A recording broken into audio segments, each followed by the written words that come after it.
My word, what 2013 has been quite a year for you, hasn't it? Yeah. Indeed, lots of things have been going on. Yeah. Behind the scenes as well. Oh yes, that's true. Lots of surprises. Right. So how are you all doing? You all ready to rock and roll? We're ready to rock and roll.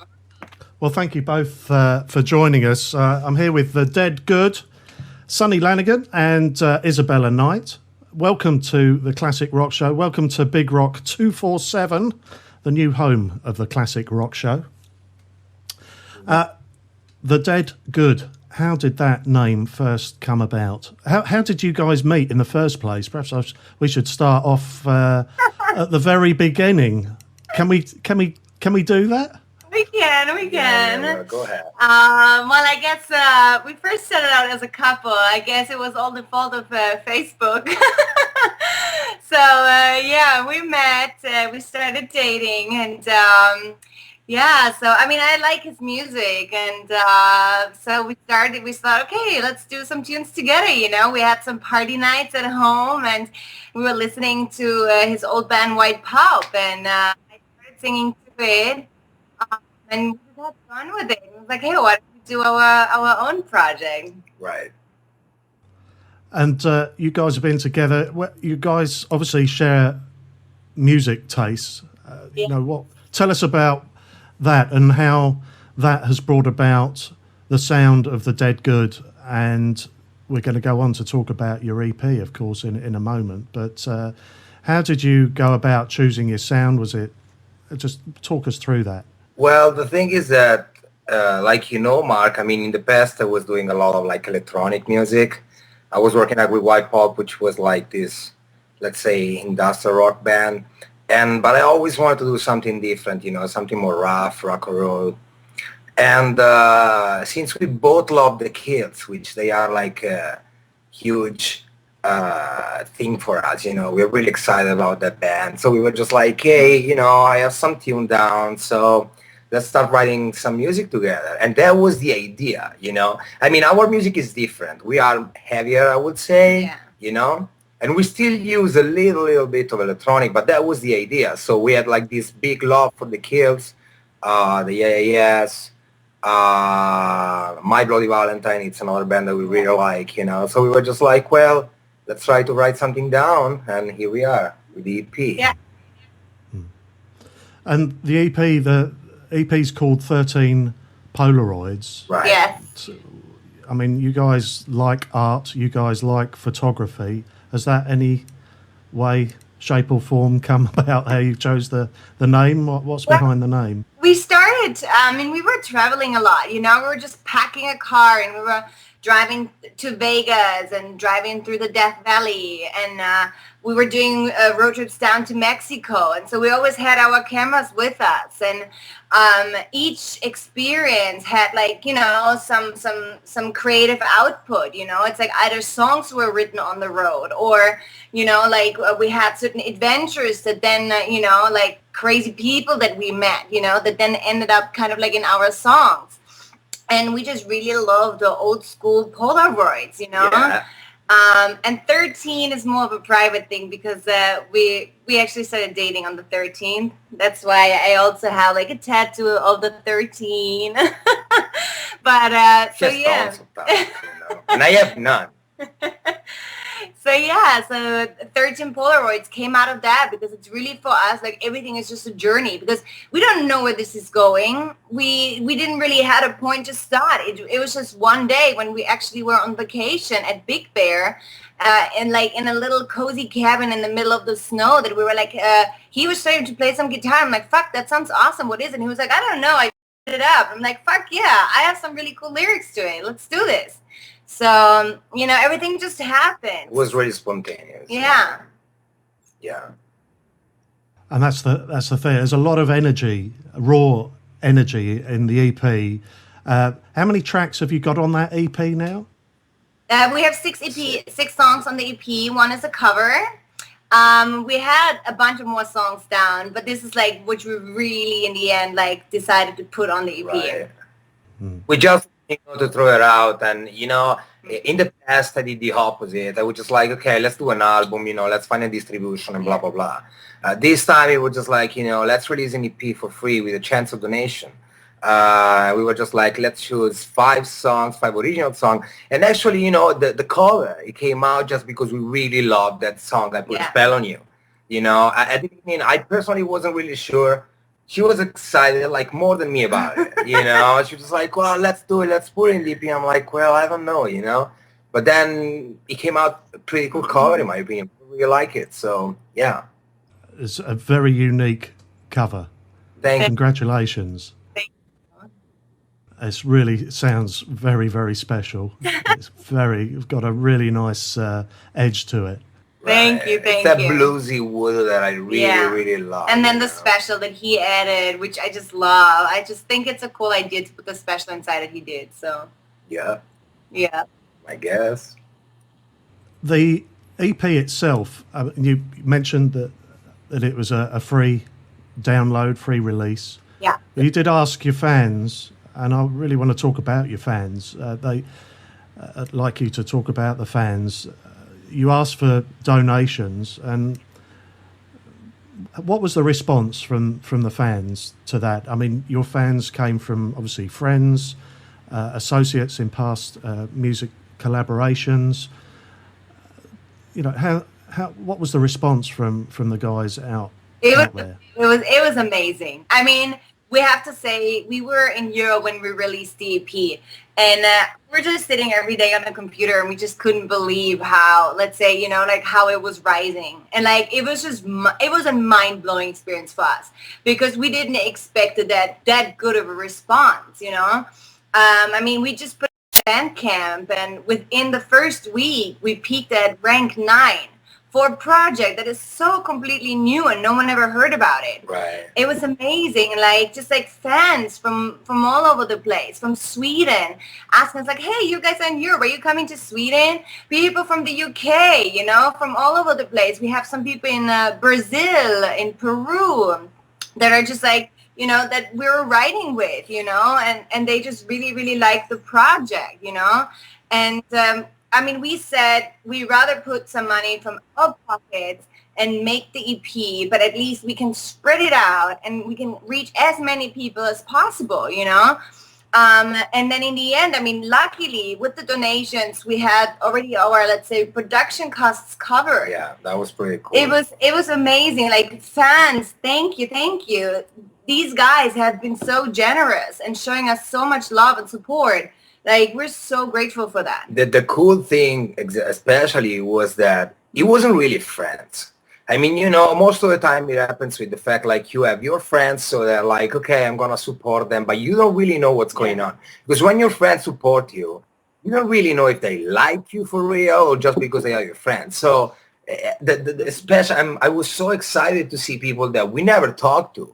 And we were just who the fuck is this that just paid $20 for it?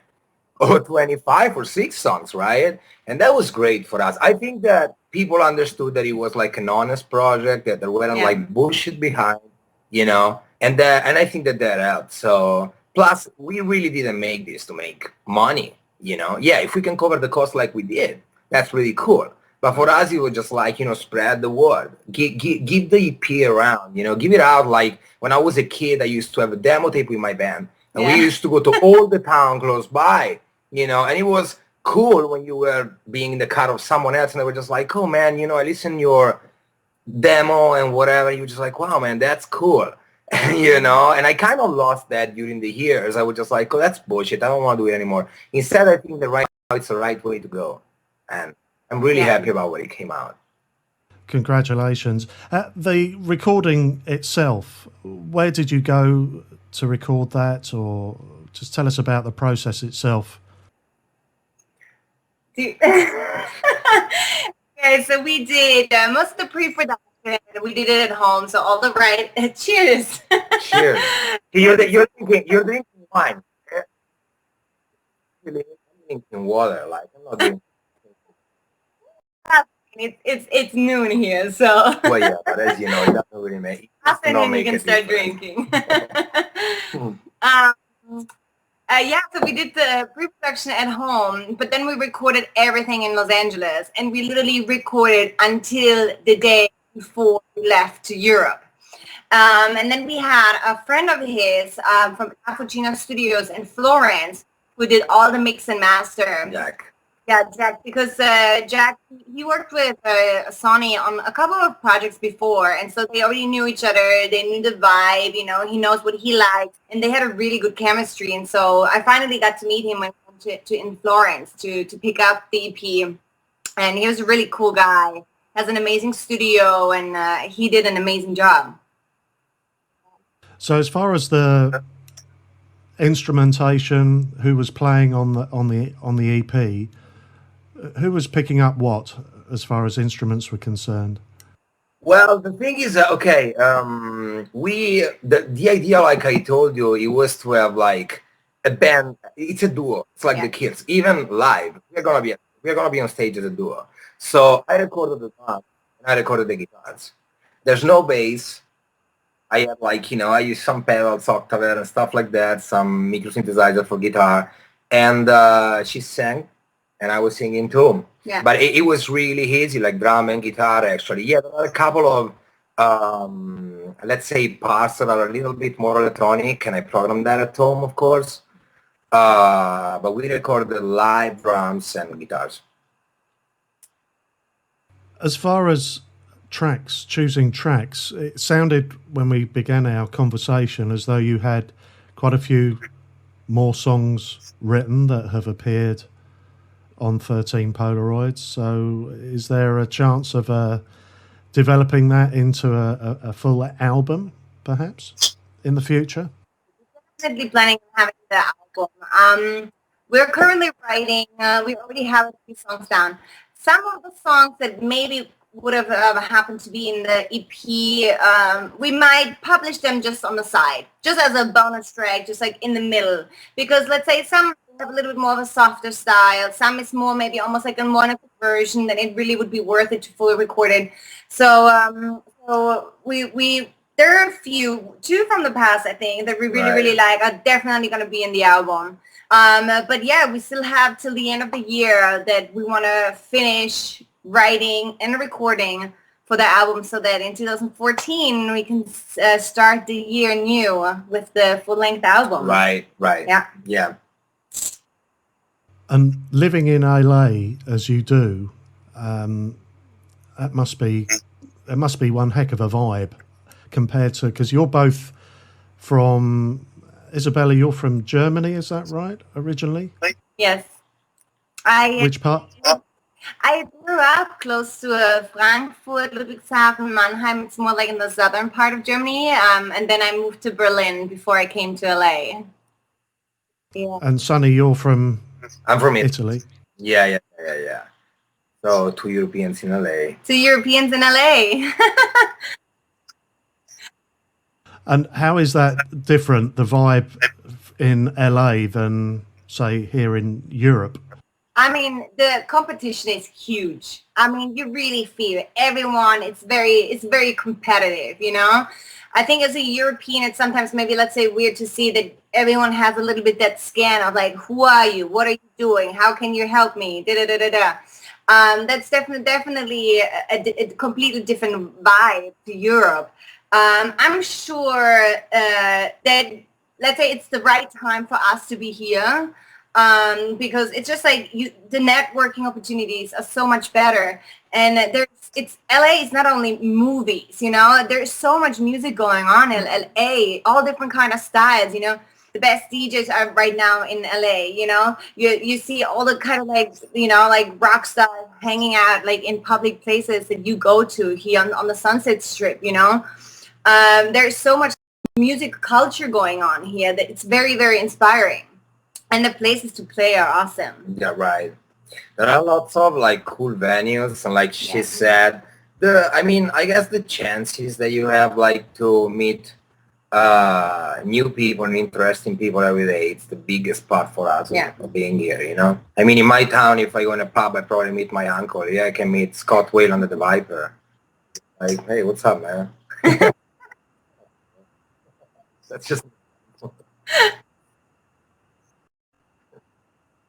And you mentioned that there's a good chance that there's good opportunities there for networking, and I guess other collaborations. Do you sort of have you been invited? I guess you played live with other and just socially as well with other musicians in LA.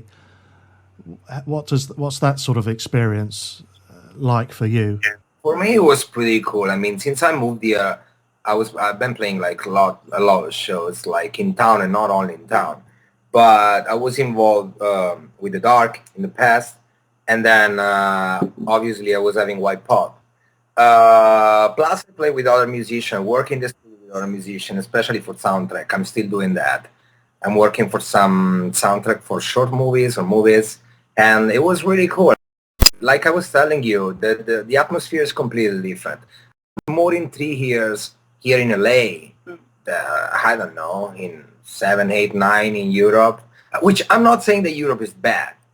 I'm just saying that it's different, especially, or at least for my experience in Italy. In Italy, there wasn't a lot going on really. I mean, it was bad. And then, of course, when you were touring, we went to London, we went like to Paris, we were going around Asia. That was another experience. I think that in Germany they have a lot of a better scene than Italy. But for my experience here in LA, it's just great. Not only for music, not only because of music, for a lot of reasons, but of course, music is a big part of that. Live performances. Have you been out there performing live the tracks from the EP? We haven't yet. We're planning, since we have to take a baby break. We're planning on playing one show in LA, just as a little thank you of what we can give back to our fans.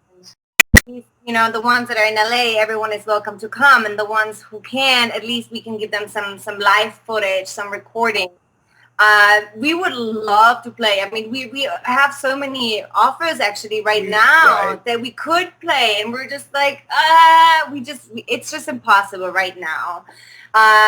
Plus, it's like we're promoting ourselves, which takes a lot of time, then writing new stuff. It's just like really our schedules are really, really packed right now. But I'm very, very excited to play this one show, and then we can, after the baby break, we can completely start through. We started rehearsing, and it's really cool. Yeah. I mean, we did that, and it's coming out really cool. I'm pretty excited about it. And consider this, it's completely new for me too, because I was used to play only with bands. So of course you have a drum, you have like a bass player, guitar player, and everything. Now it's gonna be only a duo, but it's cool. Imagine. Oh yeah, but it's gonna be pretty rough rock and roll. It's cool. It's cool. So for the time being, any live performance you're going to be doing is you two guys. Potentially in the future, maybe adding 1 or 2 musicians to the group for live performances. Maybe. And we've been asked that a lot. No. It's just going to be a duo. It's just going to be Sonny and me. I think everyone else who would enter the stage would be an intruder, I think. We like, people told us the dynamic that we have with each other and the chemistry, everything is just so strong that having like someone else on stage, it would just be one too much. I mean, we consider to have maybe some, let's say, more background people, some floor tom, stuff like that, Right. but not really as like full, let's say, band members or like as because the project started with an idea, which was Isabella Knight. So we really want to keep it like that. So if someone's gonna show up to the show and it's like, oh dude, you should have a drummer, then you don't understand. You just don't get the point of the project. The point is showing up and see like what we have to show, what we want to share with each other. And so that of course we could have called a bass player and a drummer and just make a band, but we didn't want to. So that there's a point, why we did that. So that good is gonna be a duo. Yeah, and the Dead Good, it's just the two of us. We can pack a car, we can go on the road, and we can just tour and play. Right. There's not all the bullshit you gotta go through, renting a band and blah blah blah. You take my car and fuck that. I like it. Well, I don't just like it, I love it. So, Sonny and Isabella,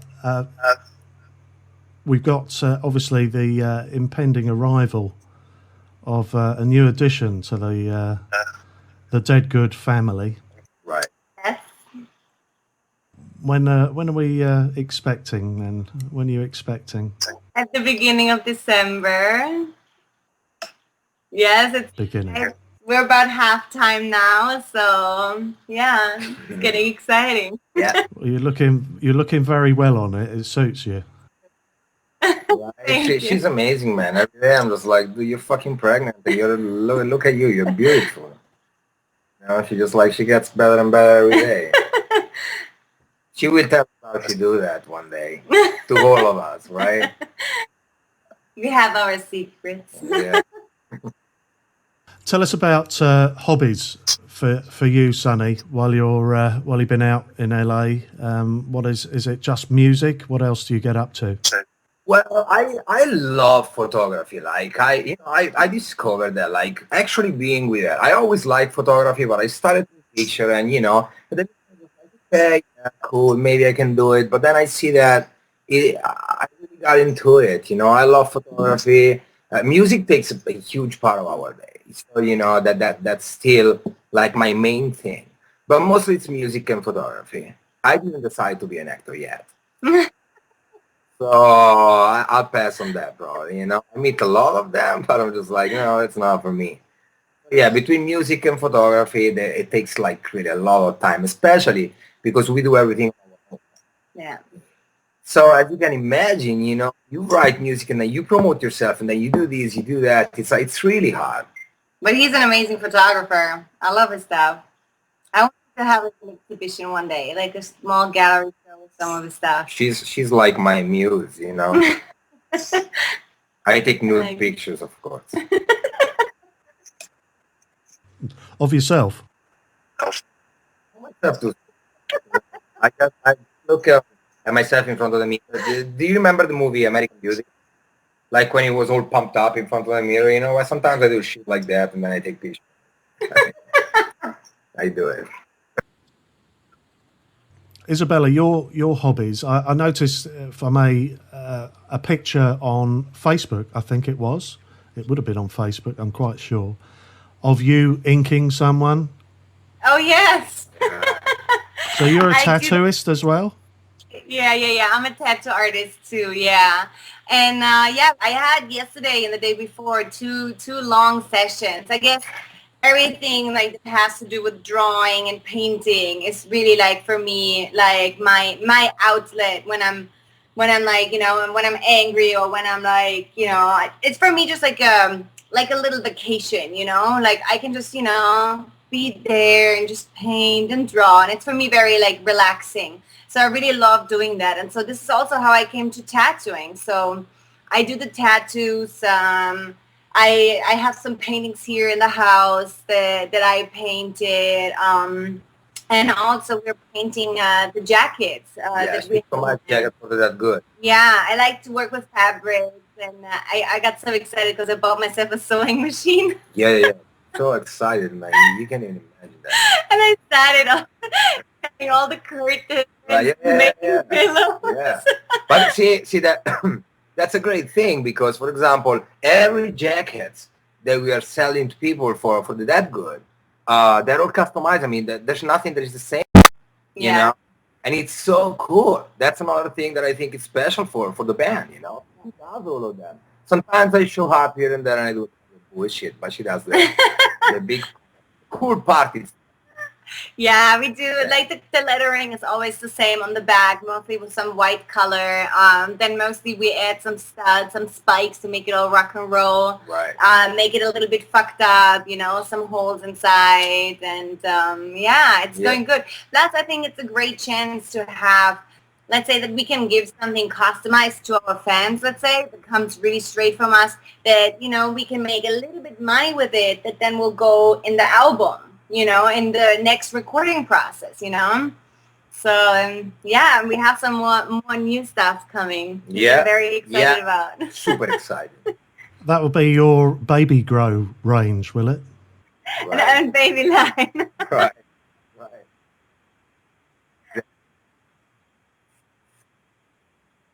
Awesome.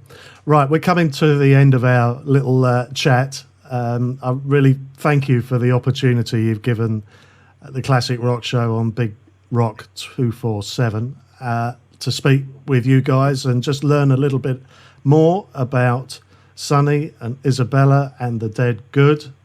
You sound great, guys. Absolutely brilliant. And I hope the EP goes and really develops you guys as a band and onwards and upwards with the potential of some live gigs and an album in the future. And I hope, 2013, 2014 is as good as 2013.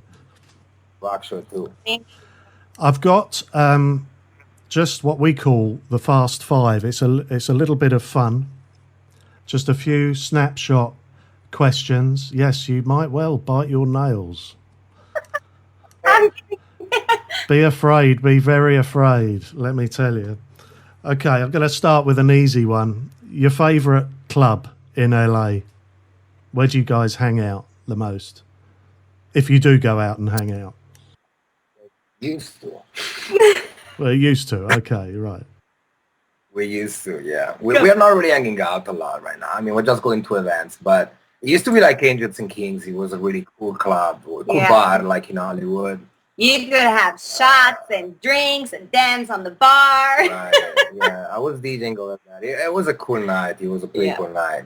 And right now, I would say for myself, the Viper Room. I love that place. It's small, it's cool, there's a good atmosphere. It's really cool. Yeah. What's your favourite food? Pasta. Yes. Italian pasta. Italian pasta. I'm afraid to ask this, okay? Bearing in mind I keep up with your Facebook statuses and tweets and whatever. What were you guys doing 45 minutes before sitting down and having this interview with the Classic Rock Show? Well, you were getting me roses. Yeah, I bought her roses this morning. So it wasn't, I know it's pretty weird, but there was no sex. 45 minutes before. It's gonna happen soon anytime, but anytime soon, after this interview. After this interview soon. But the 45 minutes earlier I was pretty romantic. It's weird, I know, but I was romantic this morning. What's your most embarrassing moment on stage?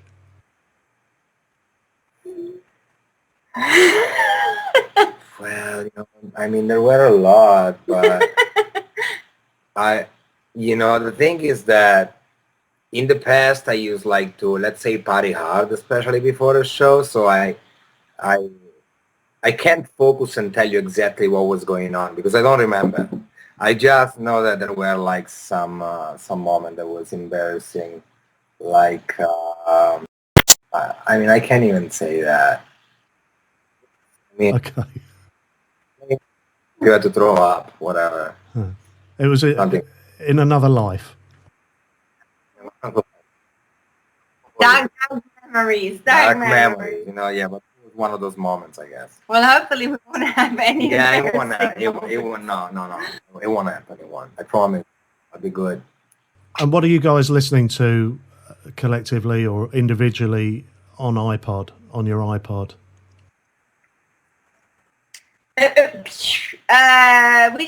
Right now, God, yesterday I was listening to Queens of the Stone Age. I fucking love the new album. This is running really cool, crazy right now. Right. Queens of the Stone Age, yeah, very excited to see it. Depeche Mode right now, very hot. What's running too?